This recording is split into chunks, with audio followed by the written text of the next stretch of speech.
Muy buenas noches a todos. Primero, ¿me escuchan? Pueden levantar su manito, bueno, indicarme si se escucha o no. Ya, muchas gracias. Entonces, muy buenas noches, muchas gracias por unirse a esta clase. El día de hoy vamos a hablar de un tema, o bueno, vamos a iniciar un capítulo muy importante dentro de la fisiología, que es la fisiología renal. ¿Cuál es la importancia de la fisiología renal? Básicamente, muchas de las patologías o mucho de la fisiología en general tiene mucha relación con la fisiología renal. Y cuando hablamos de fisiología renal, nos enfocamos en su órgano diana. El órgano diana de este tema en sí es el riñón. Aquí pueden ver un esquema muy bonito del riñón en el que nos explica la microanatomía o la histología de la unidad funcional del riñón. ¿Cuál es la unidad funcional del riñón? Es la nefrona. La nefrona, unidad funcional del riñón, como tal, no es una célula, es un conjunto de mucho tipo de células y las dividimos en dos partes, correspondientes a las dos partes de la nefrona. Nuestra nefrona va a tener dos partes y estas dos partes va a ser el acápite de esta clase. La primera, correspondiente al corpúsculo o glomérulo renal. El primero, que básicamente nos vamos a limitar en la clase de hoy al estudio de esta parte de la nefrona, unidad funcional del riñón. Y la demás parte, que tiene que ser todo este sistema de túbulos, que es un sistema de túbulos muy largo, corresponde a la segunda parte de la nefrona, el sistema de túbulos o el sistema tubular. Sistema tubular de la nefrona.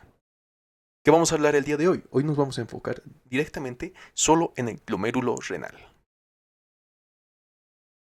Solo en el glomérulo renal. Un momento. Bien. El riñón. El riñón tiene muchas funciones. De esas funciones siempre van a preguntar las 7 funciones del riñón. Estas 7 funciones les he sacado de un libro llamado El Bander de Fisiología Renal. Y estas son las 7 funciones que explican tanto en clases teóricas como en las clases prácticas. Y las vamos a entender. Regulación hídrico-electrolítico. El riñón, entre sus funciones más importantes, es la producción de orina. ¿Y qué hay en la orina? La secreción de los metabolitos del cuerpo. Los metabolitos del cuerpo son secretados por dos vías principalmente. Una vía hepática, que se estudia en fisiología gastrointestinal, y, una excreción renal, que es la que vamos a estudiar. Y entre esa excreción podemos hablar de la regulación hídrico-electrolítico, porque en la orina también se secretan iones. ¿Cuáles son iones predominantes secretados en la orina? Sodio, potasio, cloro y anión bicarbonato.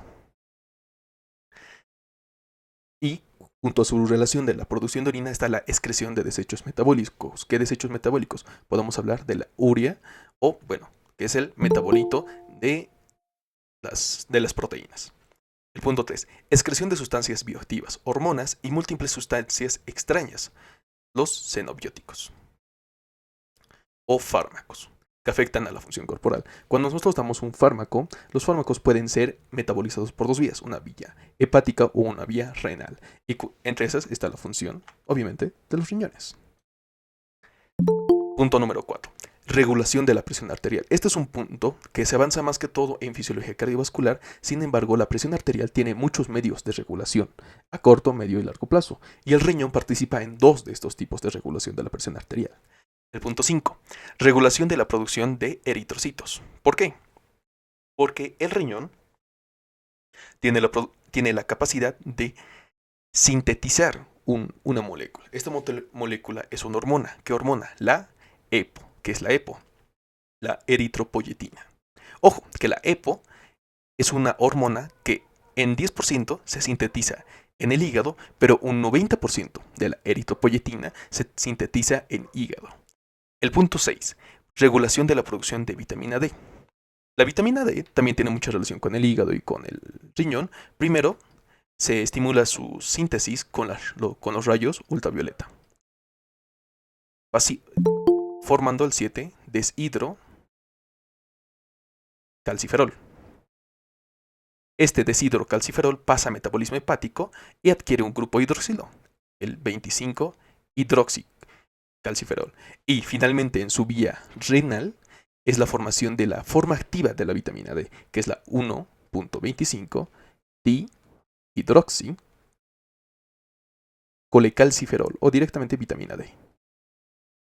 ¿Cuál es la función de la vitamina D en todo lo que es la fisiología? Regulación del calcio y de los grupos fosfato. Esa es su función de la vitamina D y quien genera o sintetiza la forma activa de la vitamina D, el riñón. Y finalmente el último punto que suele ser muy preguntado, la gluconeogénesis. En cuestiones de parcial pueden preguntarte cuál de las siguientes es función del riñón y siempre tienen que buscar la gluconeogénesis. Hay diferentes tipos de génesis de energía a partir de la glucosa, pero todos esos vamos a estudiarlos en lo que es fisiología gastrointestinal y parte de endocrino. Entonces, esas son las 7 funciones del riñón. Ahora sí pasemos a la capita del día de hoy, que va a ser glomérulo renal. Bien, ¿dónde está mi puntero? Hablamos de un concepto muy bonito, un gasto cardíaco. El gasto cardíaco lo podemos definir como la cantidad de sangre que pasa a través del corazón en un minuto, o simplemente como la cantidad de sangre que el corazón mueve en un minuto. ¿Y cuánto es el gasto cardíaco en una persona normal, hombre de 70 kilogramos? Es 5 litros. Esto es importante. El gasto cardíaco es 5 litros en un estado basal, o sea, en un estado sin estrés, en un estado sin actividad física, un estado basal, como te encontrarías al despertar de un sueño. Gasto cardíaco igual a 5 litros. De este gasto cardíaco, que se bombea en el corazón, esto es un corazón. Central, tricuspidia, aurícula derecha, perdón, aurícula izquierda, aurícula derecha. Bien, este es el corazón. Aquí el corazón tiene una arteria, la arteria aorta. Y de la arteria aorta van a pasar estos 5 litros, sí, pero estos 5 litros tienen que distribuirse a todo el cuerpo. Y utilizamos una clasificación que le encontré en el libro de Constanzo. Y la clasificación del gasto cardíaco por porcentaje o lo que se distribuye en un minuto en todo el cuerpo, los dividimos en los siguientes puntos. 25, 25, 25, 15, 5, 5. 25% ¿a quién? Ese 25% de la sangre que se bombea en un minuto va al sistema muscular. Porque el músculo representa el 40% de nuestro peso. Necesita una gran irrigación. Y 25% de lo que bombea el corazón en un minuto corresponde al sistema muscular. El otro 25% va a un conjunto de órganos que son muy extendidos dentro de nuestro cuerpo. Es el sistema aparato gastrointestinal. Ahí ya vamos la mitad de lo que bombea el corazón en un minuto. O sea, aquí van 2,5 litros. Y ahora nos queda el otro 50%. Este 25% corresponde a flujo sanguíneo renal. O sea, este 25% es dedicado al riñón. Eso es la importancia del riñón. El riñón tiene una gran irrigación en comparación a los demás órganos del cuerpo. Este 15% pues sería el otro órgano noble que nos falta hablar, que sería el sistema nervioso central.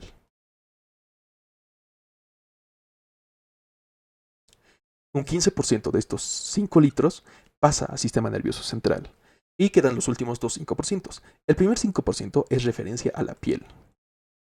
O sea, porque la piel es uno de los órganos más extendidos dentro de nuestro cuerpo, y el último 5% al órgano que está haciendo todo ese trabajo, que son las arterias coronarias. ¿Qué son las arterias coronarias? Son unas arterias que nacen inmediatamente después de la aorta, que van a dar una irrigación a la bomba cardíaca, o sea, al corazón. ¿Y cuánto es su gasto cardíaco de las arterias coronarias? Es un 5%. Arterias coronarias. Bien, entonces, ¿cuál es el punto de explicar todo esto? Que de los 5 litros, un 25% corresponde al riñón. En un momento voy a buscar.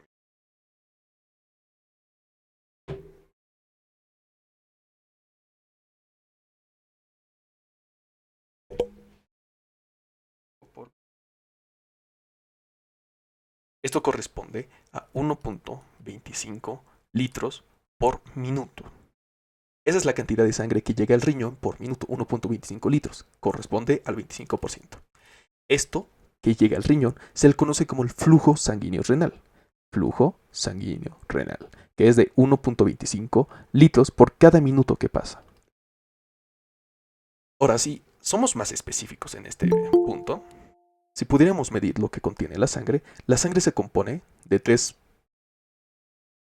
cosas principalmente. Una porción acelular que corresponde al plasma, en un porcentaje del 55%, y un porcentaje celular que lo dividimos en 44% correspondiente a los eritrocitos, hematíes o glóbulos rojos, y un 1% correspondiente a la placa tromboleucocitaria. En este 1% se encuentran todo lo que son los glóbulos blancos, granulocitos y agranulocitos, y a todo lo que son las plaquetas, por eso la parte de trombo. Bien, el flujo sanguíneo renal, estos 1.25 litros minuto, hacen referencia al plasma, a la placa tromboleucocitaria y al 44% de los glóbulos rojos. Pero vamos al siguiente término que puede ser preguntado. Flujo plasmático renal. Cuando hablamos del flujo plasmático renal, solo nos importa este 55%. Este 55% que llega del flujo sanguíneo renal. ¿Y cómo lo calculamos? Lo calculamos de una manera sencilla. Nada más hay que hacer 1.25 litros minuto por un 55%. Y eso es el correspondiente al flujo plasmático renal, que, según calculadora, es equivalente a 687 ml minuto. El plasma que pasa al riñón por minuto son 687 ml. Entonces ahí tenemos dos términos, flujo sanguíneo renal y flujo plasmático renal. Ahora, esto es la cantidad de plasma. ¿Qué es el plasma? Es nada más que H2O en un 93%, 6% correspondiente a proteínas plasmáticas y aproximadamente un 1% de iones. ¿Qué iones? Los iones más importantes del medio extracelular: sodio, cloro, bicarbonato. Esto es el plasma, ¿ok? ¿Por qué es importante calcular el flujo plasmático renal? Porque ¿cuál es la función del riñón? El riñón produce orina. ¿Y cómo produce la orina? A partir del plasma. Por eso es importante medir el flujo plasmático renal. Pero todo el plasma, si este es el equivalente al 100%, este 100% de plasma no se convierte en orina. Solo una fracción de esta cantidad de plasma se convierte a orina. ¿Y cómo lo calculamos? Con la tasa de filtración glomerular. La tasa de filtración glomerular, por teoría, es equivalente al 20%. ¿Y cómo se calcula esto? Mediante esta fórmula de acá, que es la fracción de filtración. La fracción de filtración, otro tema bonito, es equivalente a la tasa de filtración glomerular dividido entre el flujo plasmático renal. ¿Y cuánto es la tasa de filtración glomerular? Los libros lo dictan como 125 ml por cada minuto entre el flujo plasmático renal, que nos daba 687 ml. ¿A qué quiero llegar con esto? Que el corazón bombea 5 litros de sangre por minuto. En esos 5 litros por minuto, 1.25 litros van hacia el riñón de sangre. De estos 1.25 litros, ¿qué es lo que realmente va a filtrar? Va a filtrar el componente de agua. ¿Y cuál es ese? El plasma. Entonces, el plasma que va al riñón en un minuto es 687 ml. 687 ml. Pero de todo este plasma, solo una fracción se va a filtrar para producir la orina. Y esta fracción corresponde al 20%. Entonces, ¿cuánto es el 20% del flujo plasmático renal? Aproximadamente 125 ml por cada minuto. Todo lo que acabo de describir, tanto en concepto como en cálculo, es posiblemente una pregunta. No se olviden, esto siempre va a ser pregunta y es un tema muy bonito que tenemos que seguir estudiando en los temas rotes, que es esta tabla de fisiología de Constanzo. ¿Cuánto es el gasto cardíaco a los órganos? Bien, seguimos. Vamos a hablar del glomérulo renal. Quiero que se enfoquen. El glomérulo renal tiene un componente, que es una arteria. Esta pequeña arteria de acá, que es la arteria aferente. La arteria aferente entra en el glomérulo renal y se distribuye en grandes capilares. Los capilares igual sí son vasos, pero son muy pequeños, casi microscópicos, en el que la sangre, o bueno, el plasma, se filtra y va al sistema de túbulos para la producción de orina. Para la producción de orina. Estos capilares convergen en sí y forman la arteriola eferente. Hay una arteriola aferente, la que entra, y hay una arteriola eferente, la que sale. Esto es lo que vamos a estudiar y este es el esquema que he diseñado para esto. Entonces, esto de rosado yo he tratado de representarlo como el endotelio de la arteriola aferente. Este otro pedazo de rosado yo lo he representado como la arteriola eferente. Esto de rosado es el endotelio. Entonces, la arteriola aferente, que lleva sangre. Esta sangre viene por la arteriola aferente, converge, entra a lo que es el corpúsculo, y en el corpúsculo se vuelven capilares. De estos capilares va a haber una filtración, y la sangre que nos haya, bueno, el plasma que nos haya filtrado converge en la arteriola eferente y sale de la arteriola eferente por otro sistema de arterias, bueno, y venas, salen del riñón. Entonces, por aquí entra la sangre en dirección hacia el corpúsculo, esta es la dirección, y luego sale por la arteriola eferente. Ese es el flujo que quiero que entiendan. ¿Por qué? Porque ahora sí podemos hablar de los componentes del glomérulo renal. Primero, el glomérulo renal está compuesto, perdón, el corpúsculo renal está compuesto más que todo por un glomérulo y la cápsula de Bowman. El glomérulo va a ser el componente capilar y la cápsula de Bowman es un epitelio. Es un epitelio que rodea a los capilares y tiene dos porciones. La cápsula de Bowman la podemos dividir en dos. Cápsula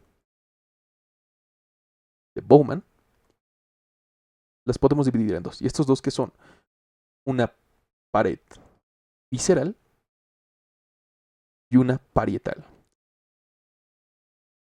La parietal es esta de amarillo, que he representado, mientras que la visceral es esta de color naranja, que está en relación a los capilares formados por la arteriola aferente. Entre los otros componentes que tenemos que hablar del corpúsculo renal están estas pequeñas células que he representado con cruces, que son las células mesangiales extraglomerulares. Células mesangiales extraglomerulares. ¿Por qué? Porque están fuera del glomérulo. A su lado tenemos estas células que están al lado del glomérulo, que son las células yuxtaglomerulares. Y fuera de estos encontramos este conjunto de células que las podemos dividir en células que son un epitelio amarillo, un epitelio cúbico, pero también hay estas células que corresponden a un epitelio cilíndrico. ¿Bien? ¿Por qué estoy describiendo esto? Porque dentro del corpúsculo renal tenemos que hablar de un componente muy preguntado, que es el aparato yuxtaglomerular. El aparato yuxtaglomerular es un conjunto de tres tipos de células, que son las células de la mácula densa. Esta es la mácula densa.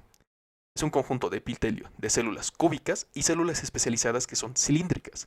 ¿Dónde está la mácula densa? Que también puede ser pregunta. La mácula densa se encuentra aquí, en el túbulo contorneado distal. Tenemos un túbulo contorneado proximal, asa de Henle, túbulo contorneado distal, y en el túbulo contorneado distal se encuentra el aparato yuxtaglomerular, que específicamente la mácula densa. ¿Y qué era la mácula densa? Un conjunto de epitelio cilíndrico especializado rodeado de cúbico, que no tiene una función como tal. Luego, ¿qué tenemos? Las células yuxtaglomerulares y las células extramesangiales. ¿Tiene una función? Sí, no las describimos porque sí, las describimos porque cada una tiene una función muy importante. ¿Cuáles son las funciones de las células de la mácula densa? Esto lo vamos a estudiar en lo que es túbulo o sistema tubular de la nefrona. Tiene una función de dar un reflejo que detecta las grandes concentraciones de sodio. Estas grandes concentraciones de sodio lanzan una aferencia nerviosa para que haya una modificación de la filtración. Es un tema un poco complejo que lo vamos a explicar en la siguiente clase. Las células yuxtaglomerulares. ¿Cuál es la función de las células yuxtaglomerulares? La producción de la renina. ¿Qué es la renina? La renina es parte de un sistema mucho más complejo conocido como el sistema renina-angiotensina-aldosterona, que va a ser la síntesis de renina por las células yuxtaglomerulares va a iniciar esta vía, la vía del sistema renina-angiotensina-aldosterona. Esa es la función de las células yuxtaglomerulares. Y la última, células mesangiales extraglomerulares o, en otro libro, células de Paul 15. Esto no te van a preguntar, pero como dato curioso. Y aquí encontramos...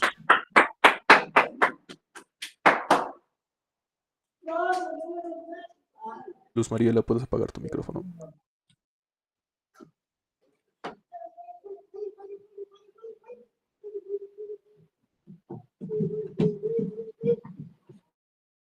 Bueno, y células mesangiales extraglomerulares. ¿Cuál es su función? Estas van a detectar las concentraciones de iones para hacer una retroalimentación y poder modular la filtración glomerular.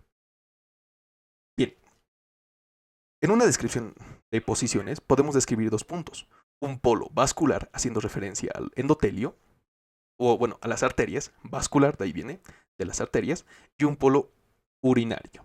Este polo urinario es porque aquí va a iniciar el sistema de túbulos y el plasma que se va a filtrar por este sistema complejo se va a cambiar de nombre. Este plasma se va a filtrar y se va a convertir en el ultrafiltrado.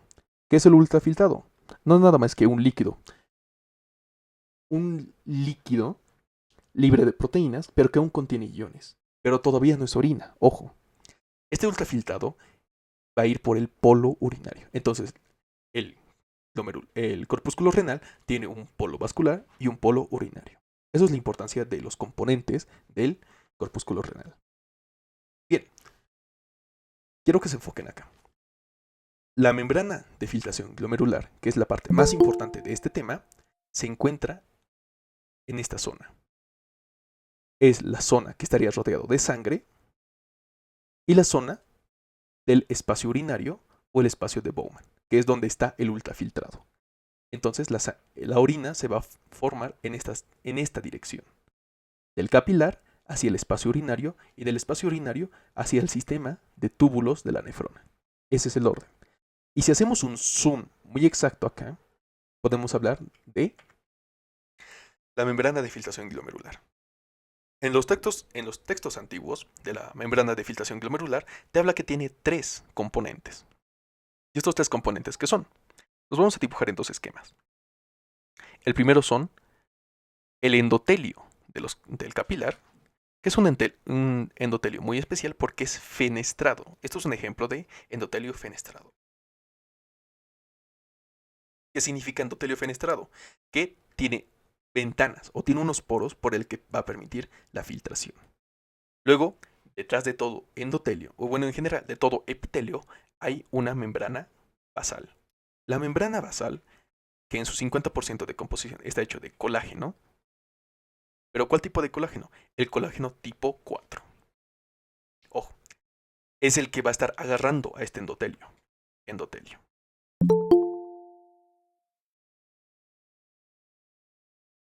Y debajo de la membrana basal encontramos a los podocitos, o bueno, siendo específicos, al pedicelo de los podocitos, que son unas células que tienen la capacidad de hacer una regulación para el filtrado. Y estos son los tres componentes de la membrana de filtración glomerular: un endotelio, una membrana basal y un epitelio, que son los podocitos. Esto sería el polo vascular, y aquí abajo el polo urinario. Por eso quería que entiendan esa parte de atrás. O sea, este sentido es el mismo que si yo les estar hablando de polo vascular y aquí el polo urinario. Este es el sentido de la membrana. Lo que estamos explicando acá. El plasma estaría pasando por acá y el plasma filtraría a través de la membrana de filtración glomerular y pasaría a convertirse en ultrafiltrado. Y del ultrafiltrado hacia el sistema tubular de la nefrona. Bien, eso es lo que se describía antiguamente. Actualmente hay un nuevo componente, que no sé si les habrán dicho en teóricas, pero es un nuevo componente de la membrana de filtración glomerular, que encima de todo endotelio se encuentra, lo vamos a poner de verde, un conjunto de un conjunto de azúcares y proteínas. correspondiente al componente más superficial, que es el glicocálix o glucocálix. Ahora, ¿cuáles son las funciones de todo esto? Aquí vamos a dibujar un glóbulo rojo, porque que hay en la sangre hay glóbulos rojos. Y aquí vamos a dibujar una, una albúmina. No me equivoco, la albúmina es una proteína de estructura cuaternaria que tiene 4 centros de unión. Bien, aquí tenemos un glóbulo rojo y aquí tenemos una proteína. La proteína más abundante de la sangre, la albúmina. ¿Cuánto pesa la albúmina? 68.000 kilodaltons. Esta parte de kilodaltons, por si no lo sabían, es el equivalente a los UMA, unidad de masa atómica. Por ejemplo, si si el carbono tiene 12 de UMA, pues sus daltons es 12. Del oxígeno, que es 16, el equivalente en daltons igual sería 16. Bien, el conjunto de proteína, estas proteínas, que son la albúmina, tiene 68.000 daltons. O sea, el equivalente atómico que sumados darían 68.000. Esos son los kilodaltons. Bien, una proteína de 68.000 daltons. Y el glóbulo rojo, que en una vista lateral se ve así. Un disco bicóncavo, que mide de longitud 7,8, en su parte más central mide 1 micrómetro y en su parte más distal mide 2 micrómetros. Estos son los tamaños, son importantes. Bien, ¿cuál es la función del glicocálix? ¿Qué hace de filtración? Porque lo que va a hacer esta membrana es filtrar componentes del plasma, o bueno, de la sangre. Empezamos por el primer componente, el glicocálix. El glicocálix es muy rico en una molécula, que es la molécula del ácido ciálico. El ácido ciálico es un ácido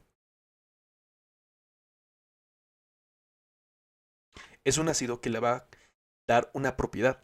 Y esa propiedad es la de la carga negativa. ¿Esto es importante? Sí. ¿Por qué? Porque las proteínas generalmente también tienen una carga negativa. Y la carga negativa con otra carga negativa, ¿qué va a hacer? Va a repeler a las proteínas. Entonces, el primer mecanismo de filtración glomerular es que gracias a las cargas del ácido ciálico encontrados en el glicocálix, repele a otras cargas negativas contenidas en proteínas plasmáticas, sobre todo de la albúmina. Y si hablamos del glóbulo rojo, el glóbulo rojo es una célula anucleada, sin organelos, sin mitocondrias, pero que tiene una membrana celular.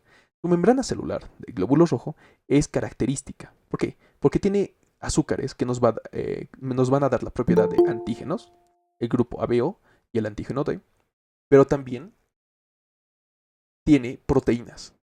Estas proteínas de la membrana del glóbulo rojo tienen proteínas transmembranales. Estas proteínas transmembranales hay una muy especial, que es la glicoforina.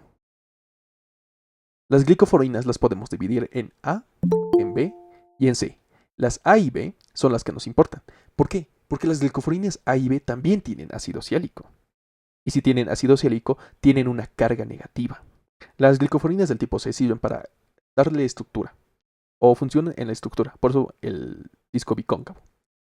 Bien, en las glicoforinas A y B se encuentran grandes concentraciones de ácido ciálico. Entonces, ¿qué estamos llegando? Llegamos a la conclusión que la membrana de los eritrocitos también tienen una carga negativa. Y esta carga negativa se repele con las cargas negativas del glicocálix formadas por el ácido ciálico. Entonces, esa es la función principal del glicocálix. Pasamos al siguiente componente, el endotelio. ¿Me das un momento? ¿Quieres?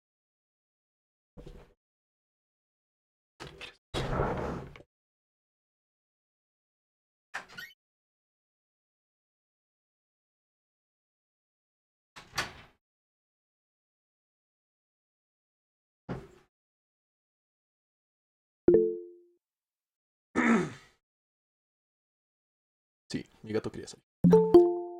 Continuando. Vamos al segundo componente de la membrana. Segundo o primer componente depende de la bibliografía. Actualmente es el segundo, antiguamente era el primero. El endotelio. El endotelio. Esta es una vista como si lo hubiéramos cortado como un pastel, ¿va? Es una vista sagital, entre comillas. Si lo vemos desde arriba, veríamos esto. De este color.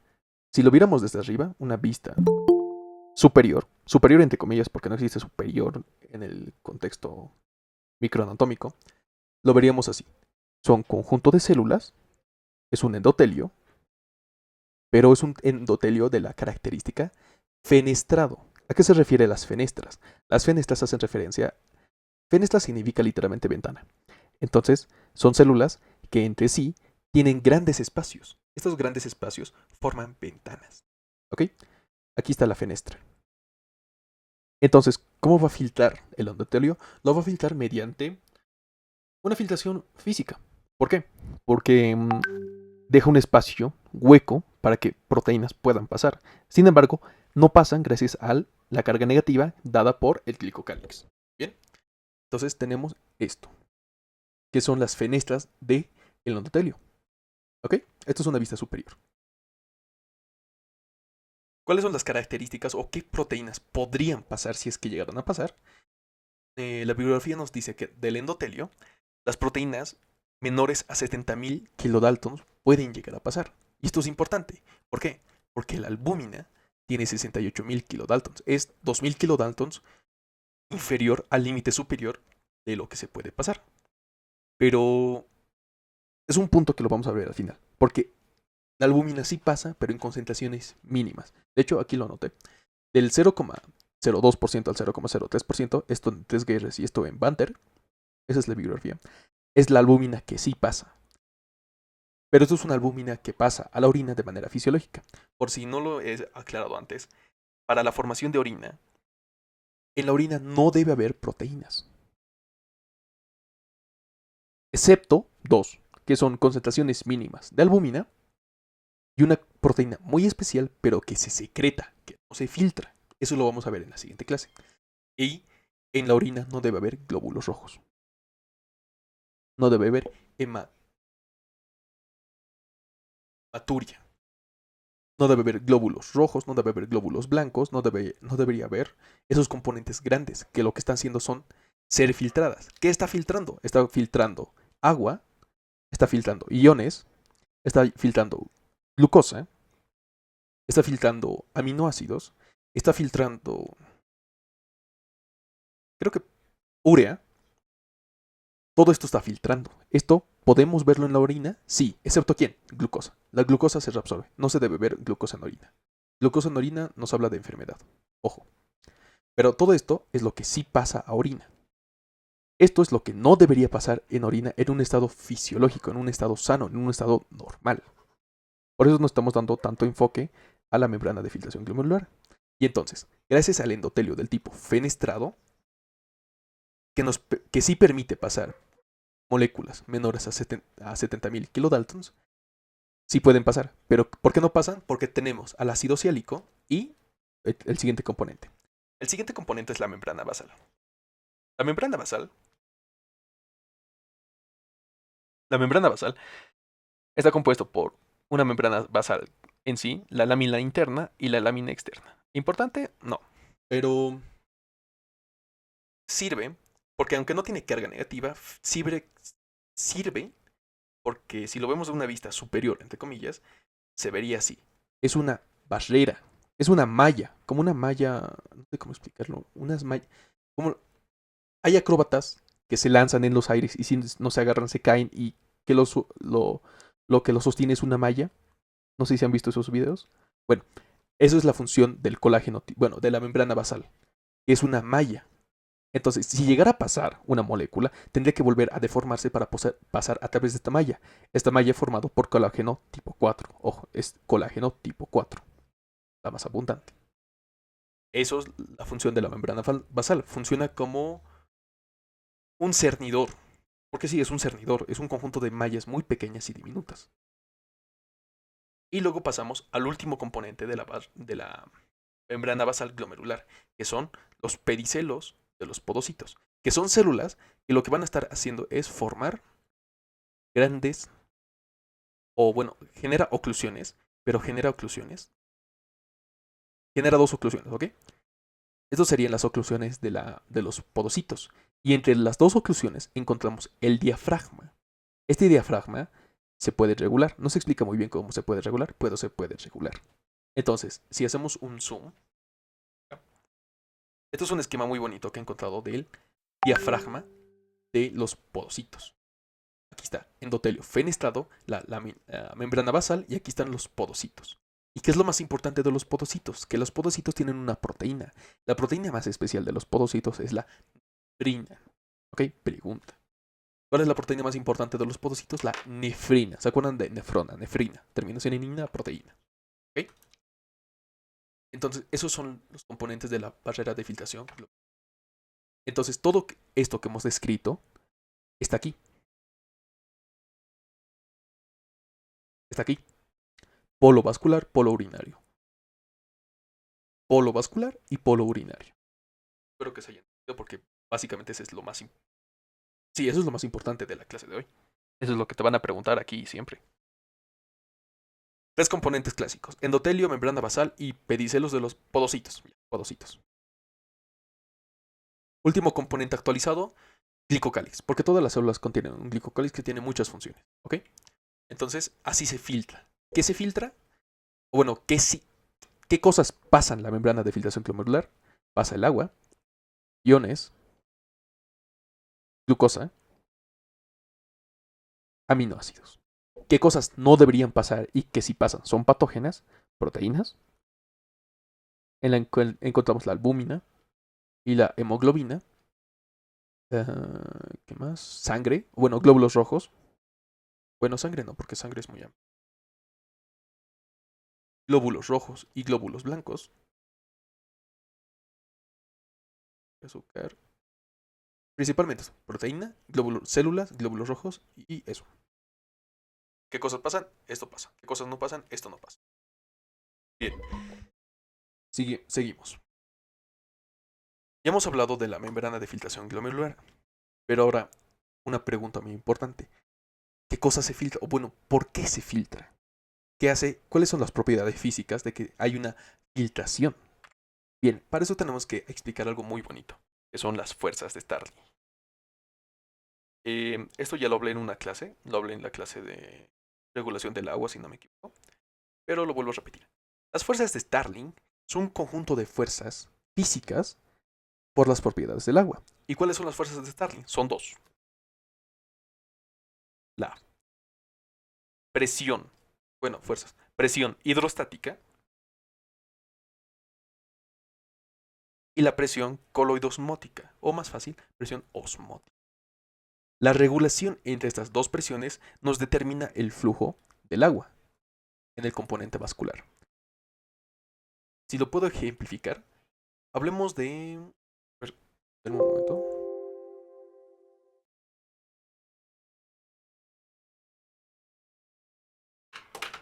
Fuerzas de Starling. Por esto. Ahora sí.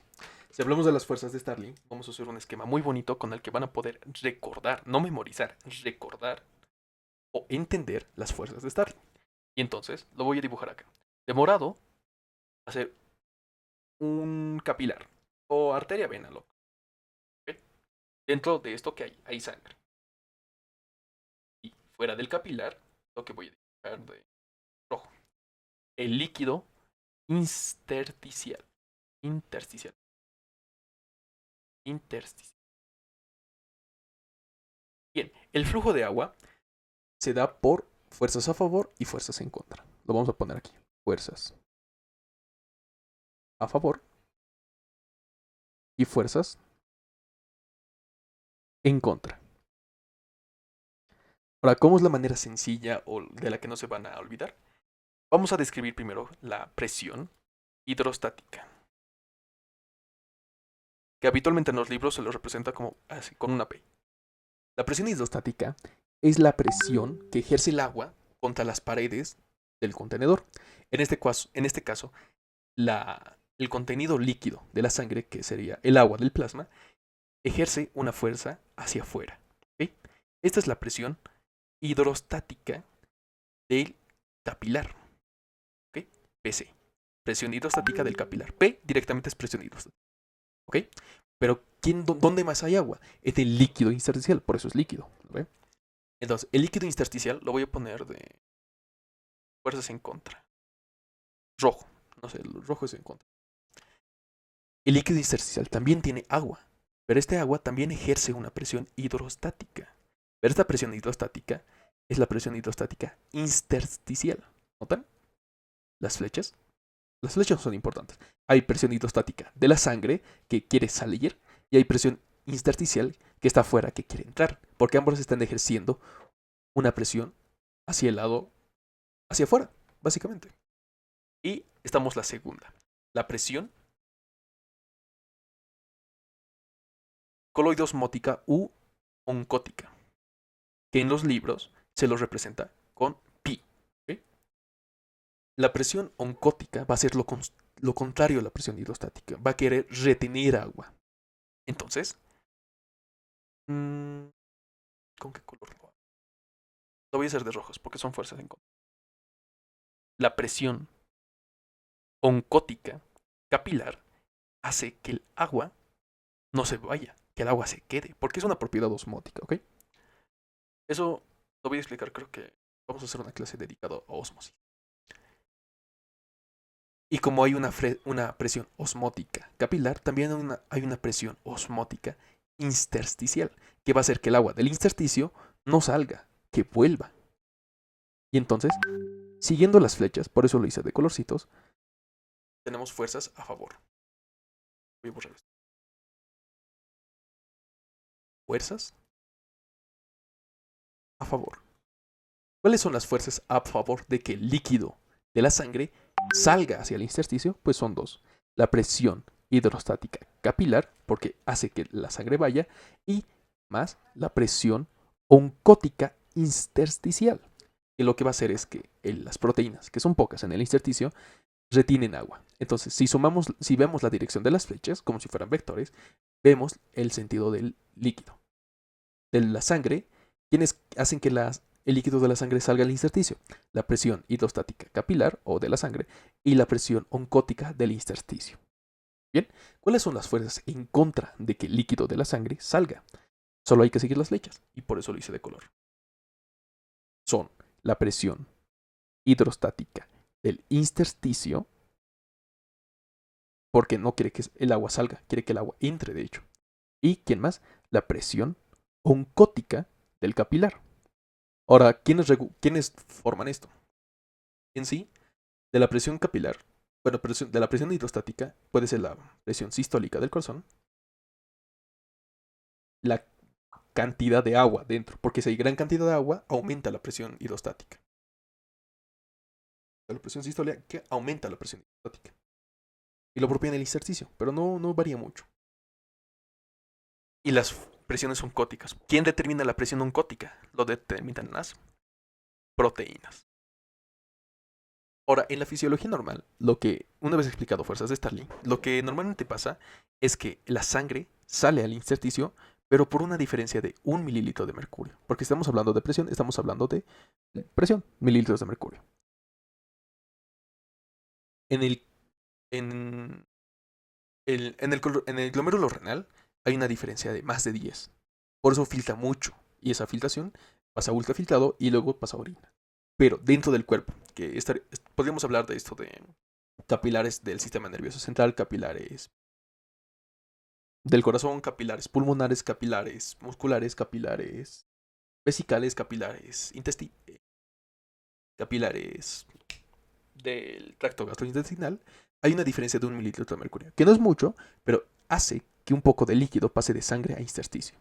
Ahora, una enfermedad, bueno, un signo muy característico de esto es el edema, que el edema es la acumulación de agua en el líquido intersticial. Pero ¿por qué nosotros no vivimos en edema si fisiológicamente hay 1 mililitro de mercurio ahí que se está filtrando continuamente?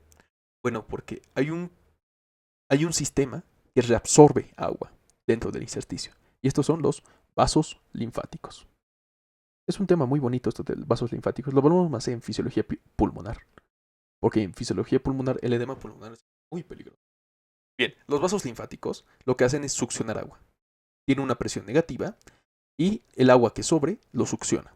Y los vasos linfáticos van al conducto torácico, a la gran vena linfática derecha, y ambos llegan al sistema venoso. Pero eso lo vamos a hablar, creo, endocrino o en gastro. Entonces, estas son las fuerzas de Starling.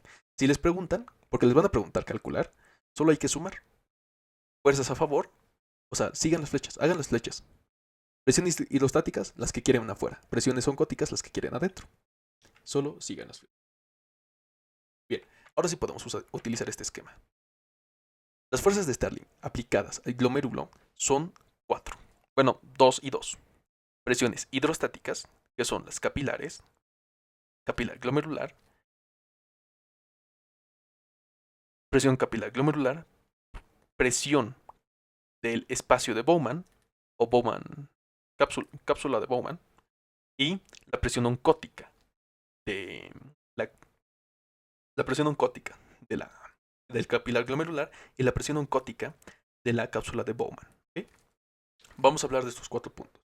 Entonces, en el capilar, esto es el capilar, no se van a olvidar. Este es el capilar, y este es el espacio de Bowman o espacio urinario. En el capilar vamos a encontrar la presión hidrostática capilar, que vamos a igual dibujar flechas. Es una flecha que está a favor de la filtración, ¿ok? Factores a favor de la filtración es la presión hidrostática del glomérulo del capilar glomerular, ¿ok?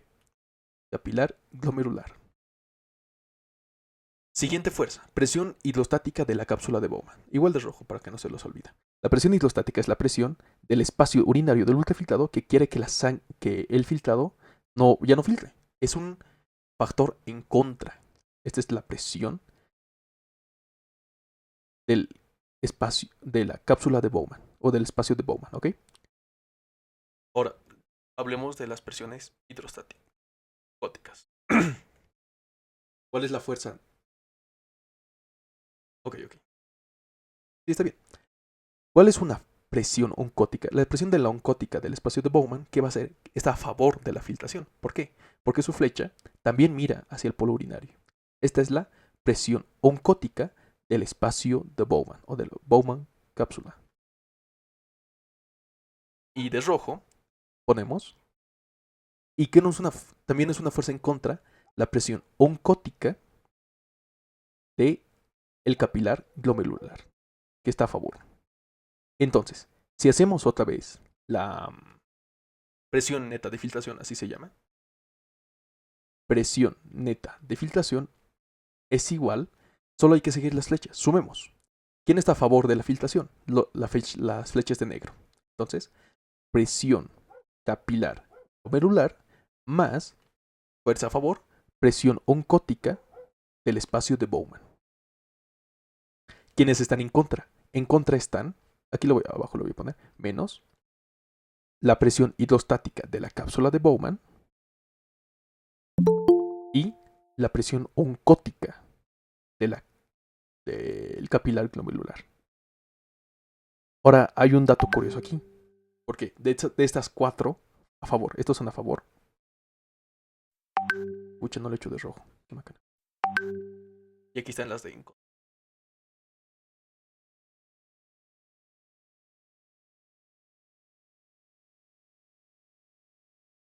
en contra. ¿Cuáles serán en contra? Solo hay que seguir las flechas. La presión hidrostática de la cápsula de Bowman más la presión oncótica del capilar glomerular. Esas son las fuerzas en contra. Pero aquí hay un dato curioso que les pueden preguntar. Porque la presión oncótica de la cápsula de Bowman no nos ayuda. ¿Y por qué no nos ayuda? No nos ayuda por una sencilla razón. Porque es 0. O sea, son 0 mililitros de mercurio. Estamos sumando 0 a favor. ¿Y por qué 0? ¿Sí? Es 0. Porque aquí había un esquema. Lo que filtra y lo que no filtra. ¿Y qué cosas no filtraba? No filtraba proteínas. ¿Recuerdan eso? Al espacio de Bowman, al espacio urinario, a este espacio de aquí. Este espacio de acá es el espacio urinario. Aquí está el ultrafiltrado. ¿Y qué no hay en el ultrafiltrado? No hay proteínas. ¿Y cómo se define la presión oncótica? Es la presión osmótica ejercida por proteínas. Es por eso que siempre es pregunta de examen. Es por eso que la presión oncótica del espacio de Bowman es 0, Porque en el espacio de Bowman no debería de haber proteínas. Eso es importante. No debería de haber proteínas. Por eso es 0. Entonces directamente la presión neta de filtración en la fisiología es la presión hidrostática del capilar glomerular menos, es rojo, menos, paréntesis, la presión hidrostática del espacio de Bowman, porque sí hay agua, y la presión oncótica del capilar glomerular. ¿Y qué ejerce la presión oncótica del capilar glomerular? Son las proteínas. De hecho, proteínas que no se filtraron. Porque en la sangre sí hay proteínas. Eso quiero que entiendan. Entonces, esas son las fuerzas de Starling aplicada al tema, aplicada al glomérulo renal. Esto es lo que... Ok. Ahora sí, hablemos con datos, porque en el examen te van a pedir que calcules, ¿ok? Fuerzas a favor. Esto lo voy a dividir en dos, porque esto es antes del filtrado y esto es después del filtrado. Qué chueco. Antes del filtrado, ¿por qué? Porque esta es la arteriola aferente, y después del filtrado, porque lo filtrado se va por la arteriola eferente. O bueno, lo que no se filtró se va por la arteriola. Bien. Fuerzas a favor. Presión hidrostática del capilar glomerular. ¿Cuánto es? 60. Más presión oncótica de la cápsula de Bowman. Ya dijimos que en la cápsula de Bowman no hay proteínas, por lo tanto no hay presión oncótica, o sea, más 0. Menos fuerzas en contra. Las fuerzas en contra siempre lo de rojo. No siempre, pero de rojo. ¿Quiénes están en contra de la filtración? La presión hidrostática de la cápsula de Bowman. Recuerden que la presión hidrostática de la cápsula de Bowman es una flecha que mira al contrario de la filtración. Presión de la Bowman cápsula. Perdón. Ahí está. ¿Qué es cuánto? 15 mililitros de mercurio, que no es mucho, porque el agua que está acá se está drenando por el sistema tubular. Ojo. Más la otra fuerza que está en contra de la filtración, que es la presión oncótica del capilar glomerular. Es 21 mililitros de mercurio. Entonces, si hacemos la suma de todo esto, es 60 menos 36. Resultado final, 24 mililitros de mercurio. 24 mililitros de mercurio es la fuerza con la que se filtra. ¿Okay? Quiero que hagan una comparación de 24 mililitros de mercurio que se filtra a través del glomérulo, pero en cualquier otro tejido, cerebral, pulmonar, hepático, coronario, gastrointestinal, osteoarticular, solo hay una filtración de 1 mililitro de mercurio comparado al del riñón, que es de 24 mililitros de mercurio, ¿ok? Esa comparación. En el riñón filtra con 24 mililitros de mercurio de diferencia. En cualquier otro tejido del cuerpo humano filtra con 1 mililitro de... ¿Ok? Eso es antes de la filtración. Después de la filtración, porque después de la filtración hay modificaciones, hablemos de los nuevos datos. Después de la filtración, la presión hidrostática del capilar glomerular es de 58 mililitros de mercurio. ¿Por qué ha bajado? Sencillo, porque parte del agua se ha filtrado. ¿Y cuál es la definición de presión hidrostática capilar? Que es la presión que el agua ejerce en las paredes. Y si parte del agua se filtra, pues hay menos cantidad de agua. Y si hay menos cantidad de agua, hay menos agua que hace presión contra las paredes. Entonces, por eso disminuye. Disminuye poca, 2 mililitros de mercurio no es mucho. Presión oncótica de la cápsula de Bowman. En la cápsula de Bowman no hay proteínas. Por lo tanto, no ejerce nada. ¿Ok? 0 mililitros de mercurio. Así que aquí lo vamos a hacer la suma. 58 mililitros de mercurio más 0 menos fuerzas en contra. ¿Cuáles son las fuerzas en contra? Presión hidrostática de la cápsula de Bowman. La presión hidrostática no ha cambiado. ¿Sí? Eso es importante. Pero lo que sí ha cambiado y cambia mucho, la presión oncótica del capilar glomerular. Quiero que hagan la diferencia. Del 33 al 21 hay una diferencia. ¿De cuánto es la diferencia? De 12 mililitros de mercurio. 12 mililitros no parece mucho, pero es mucho. Pones esos 12 mililitros en pulmón y edematizas al pulmón. Ya no vas a poder respirar.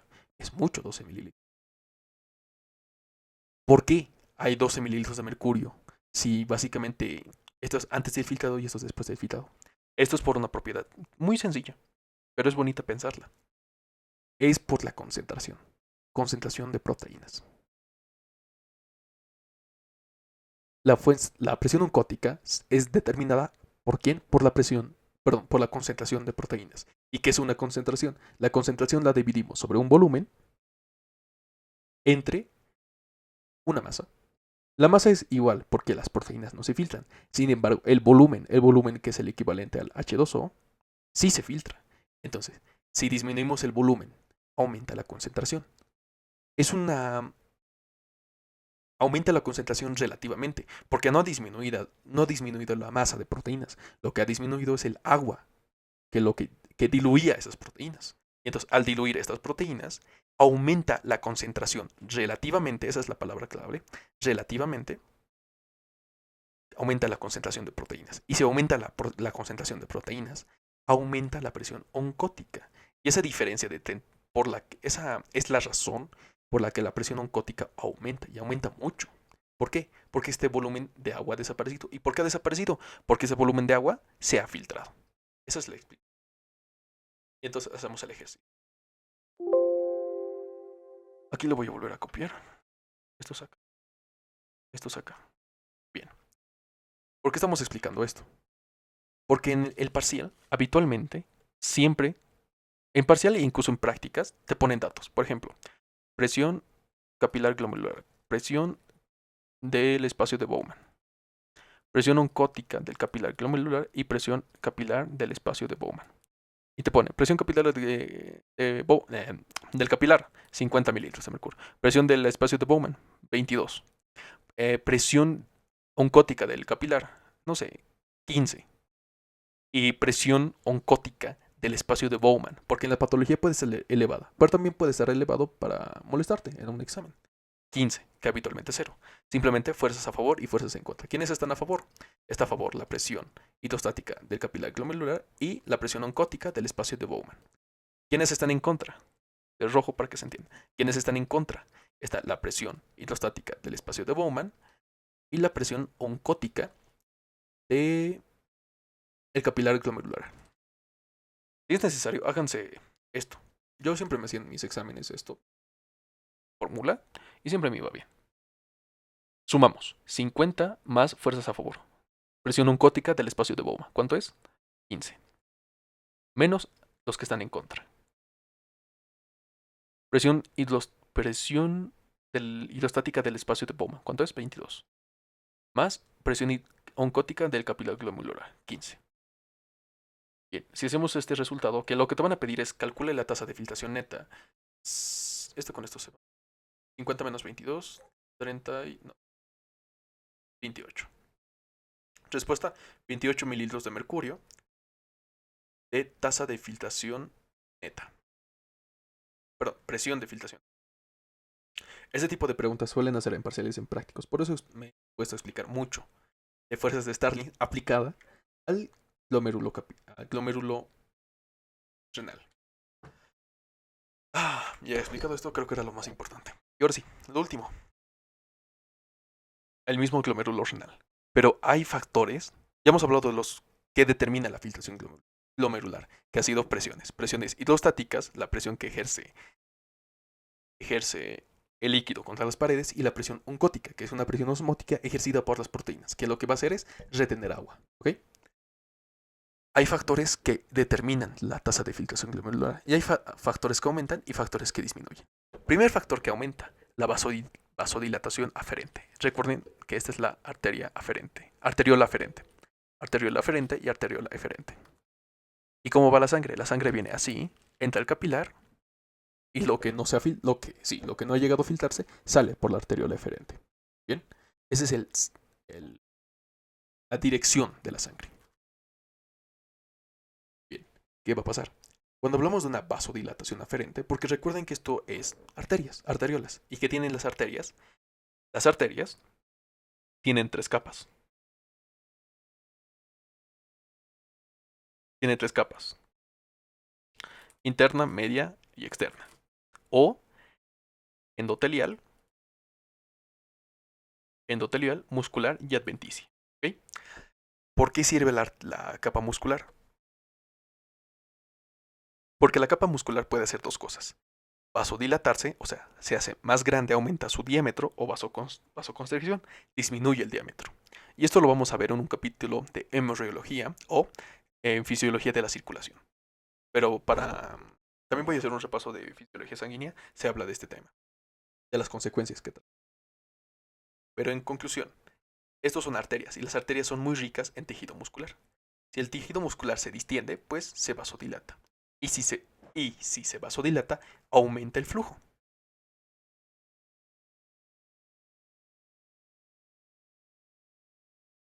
Aumenta el flujo y aumenta la pérdida de calor. Pero si se vasoconstricción, disminuye el flujo, pero aumenta la ganancia de calor. Eso es en fisiología de la temperatura, pero como dato curioso, no es importante ahora. Bien, explicado esto, podemos hacer la siguiente animación. Espero que lo vean. Bueno, se va a ver. Miren, lo que van a ver, vean esto. Ya, vasodilatación aferente. ¿Qué pasó con la vasodilatación aferente? Quiero que comparen. Eso es un estado basal y con un estado de vasodilatación. En la vasodilatación, ¿qué va a haber? Va a haber un mayor aumento de del flujo sanguíneo renal. También va a haber un mayor aumento. Por lo que hay un mayor aumento del flujo sanguíneo renal, hay un mayor aumento del flujo plasmático renal. Y si aumenta el flujo plasmático renal, pues aumenta la tasa de filtración glomerular, que es equivalente al 20%. Entonces, ¿cuáles son los factores que modifican la filtración? Es la vasodilatación aferente. ¿Por qué? Porque aumenta el flujo sanguíneo renal y aumenta el flujo plasmático renal. Y con ello aumenta la tasa de filtración glomerular. O sea, hay más presión hidrostática y hay mayor filtración. Porque si aquí hay mayor sangre, hay mayor agua. Y si hay mayor agua, hay mayor fuerza hidrostática. Y si hay mayor fuerza hidrostática, hay mayores fuerzas que están a favor de la filtración.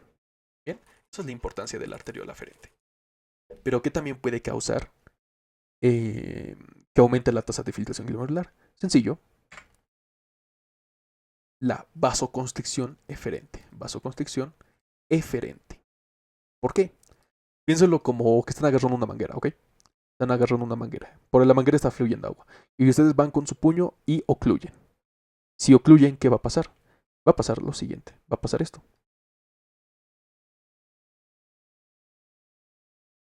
Aquí está su mano. Y aquí está un vasoconstricción. Literalmente va a hincharse la parte que no, donde está yendo el flujo.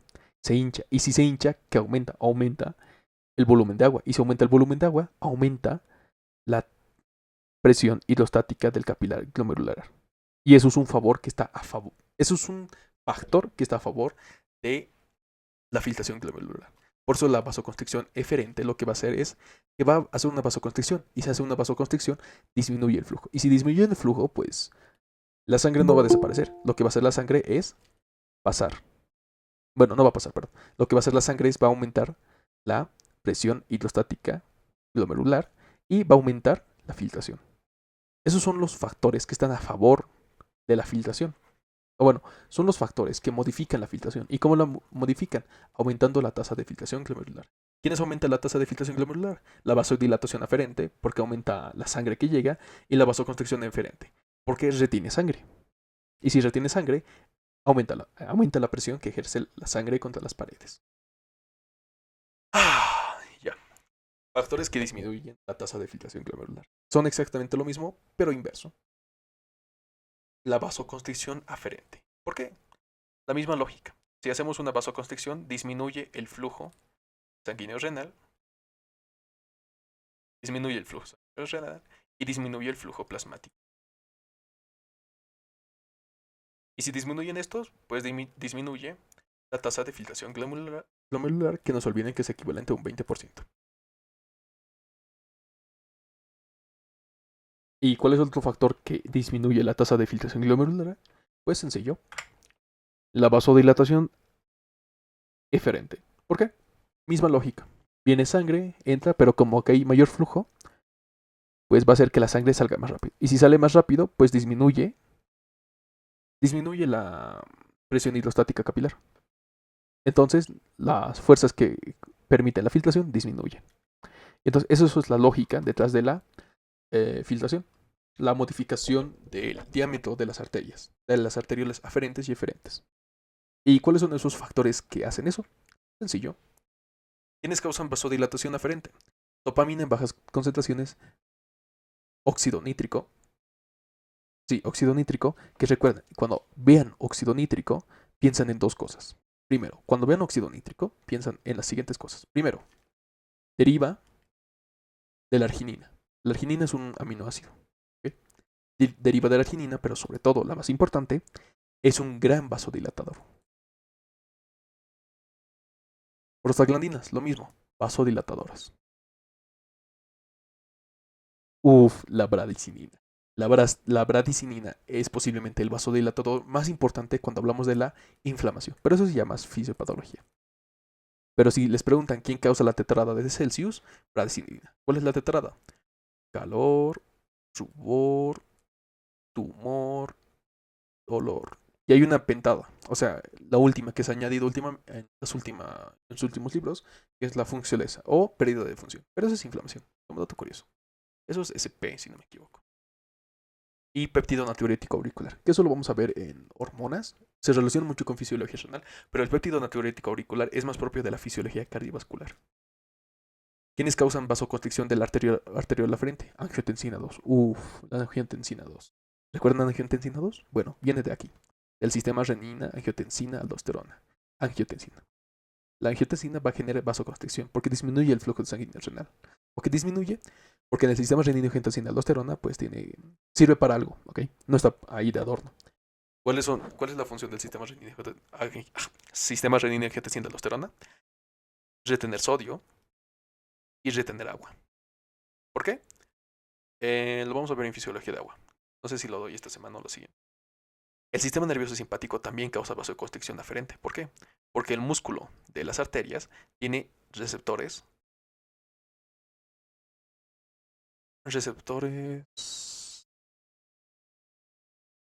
Tiene receptores de catecolaminas. ¿De qué catecolaminas en específico? De la noradrenalina. ¿Cuáles son las que causan vasoconstricción? Los alfa 1 y los beta 2. Sí, alfa 1 y beta 2 que causan vasoconstricción en el músculo liso de las arteriolas. Y la endotelina. La endotelina es un potente vasoconstrictor, pero está relacionado más con la fisiopatología. ¿Quiénes causan vasoconstricción? Lo mismo. Simpático, endotelina, ADH, pero esto es poco preguntado. Y la 5-hidroxitriptamina o serotonina. 5-hidroxitriptamina. Deriva del triptófano. ¿Y quiénes causan vasodilatación de la arteriola eferente? El óxido nítrico y la bradicinina. Estos son los factores que pueden llegarte a preguntar en el examen. ¿Por qué es importante conocer todo esto? Porque en base a esto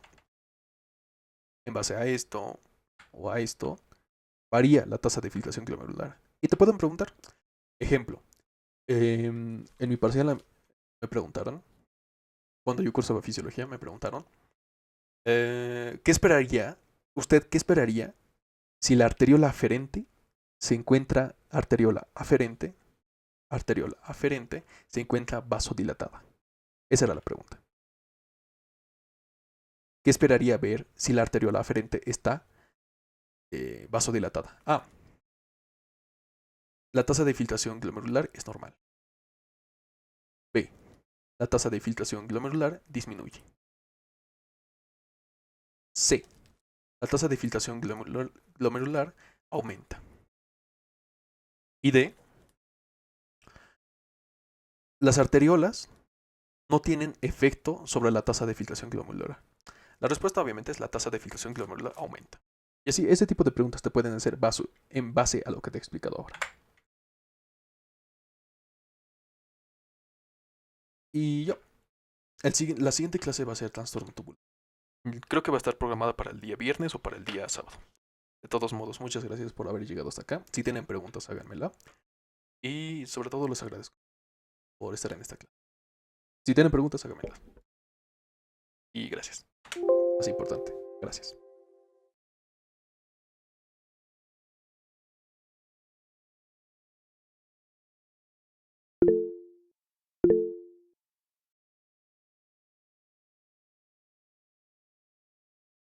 Gracias. Bueno, ¿hay preguntas? ¿Hay mensajes? Michi, sí, mi gato quería salir. Salió, yo creo que a las... Bueno, ¿están de acuerdo que la clase sea el día viernes o el día sábado? Para mí es más fácil hacerla el día viernes o el día sábado, sinceramente. El año pasado tengo parcial. Así que, sí. La siguiente clase va a ser de sistema tubular de glomérulo. Perdón, sistema tubular de la nefrona. Ahí vamos a ver todo lo que se filtró, qué cosas se añaden, qué cosas se eliminan. Y esa proteína muy especial que sí está en orina y es fisiológica. Bien, si no hay nada más, si no hay preguntas, muchas gracias. Viernes, por favor. Ok, muchas gracias a todos por haberme oído. Espero que les vaya muy bien en su parcial para los de fisiología de tecnología médica y en sus prácticas para los que son de médica. Y si tienen unos compañeros que cursen fisiología, invítelos. Y eso. Muchas gracias. Con permiso. Chao, chao.